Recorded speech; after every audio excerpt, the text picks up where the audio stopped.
Hi, I just wanted to show you guys Gather because I think it's such a great new platform. And the first step to it is basically how can you create an account or the different ways you can kind of do it.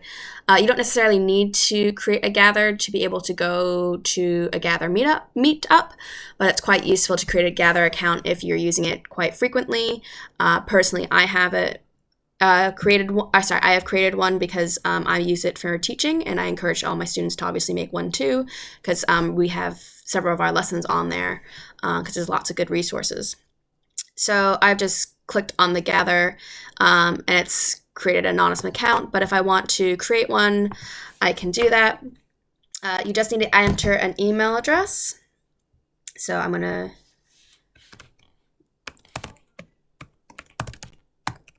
And what it does is it'll just send you an email with a code so you can access and create an account tied to that. And then basically each time you want to sign in on a new computer or a new browser, then you need to have it email you the code again. And this code changes.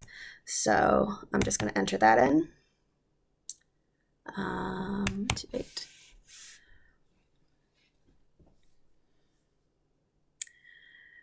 Cool. And then you go next step. I'm just going to say, this is me.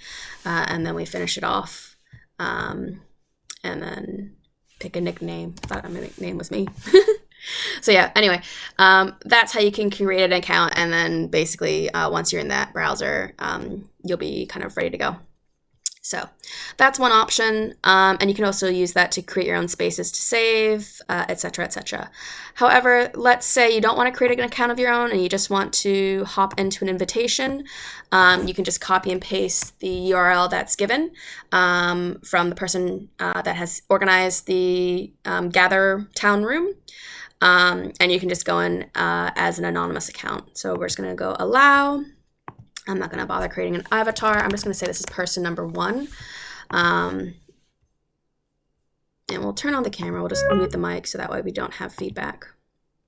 It'll want you to go through a tutorial. You can do that, or you can just skip it and go straight into the room. But as we see, there's 2 people. One, should call this person 2.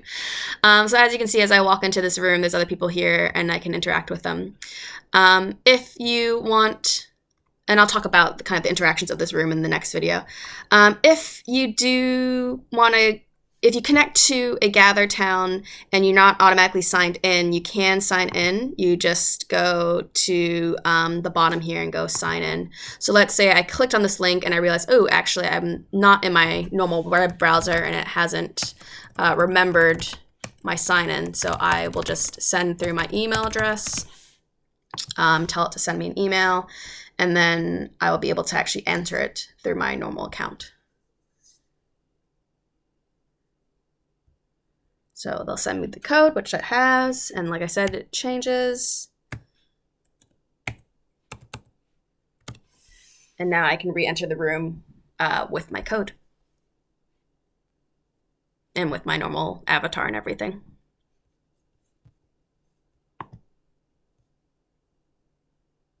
So there I am as my actual account.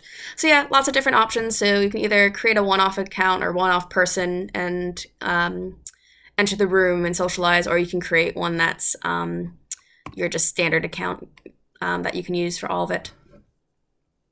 So I'll make 2 more videos, one to talk about kind of what the different features are of Gather, and also another video of how I use it as a teacher. Oh, yes, cool. The other thing I wanted to add, this is why I wanted to make another video, is that the other thing that Gather does is that it will recognize when you move away from your tab and it'll automatically mute you and turn off your video. And so that's what I was doing when I clicked out of the tab here. It's now muted me. So same thing happens if I open a new browser. You'll see that my little red dot has stopped. And then once I click on, it'll start back up again. You can change this setting, especially useful when you're a teacher and you want to have 2 screens open, or students want to have 2 screens open and still converse while they're searching through other documents. You just need to go to the bottom and go user settings and preferences. And then you just want to change out the auto idle muting. So that way we can go between tabs while you're kind of working. But again, sometimes you might want to have that auto idle in case you do close your tab. When you do that, let me just show you what it looks like. Make a new tab. You'll see that when I connect to that person, it'll say away from tab, and I have to then ring them. It'll make a noise then for them on their computer, and they can then click open to the next tab. So your call, but that's kind of some of the features.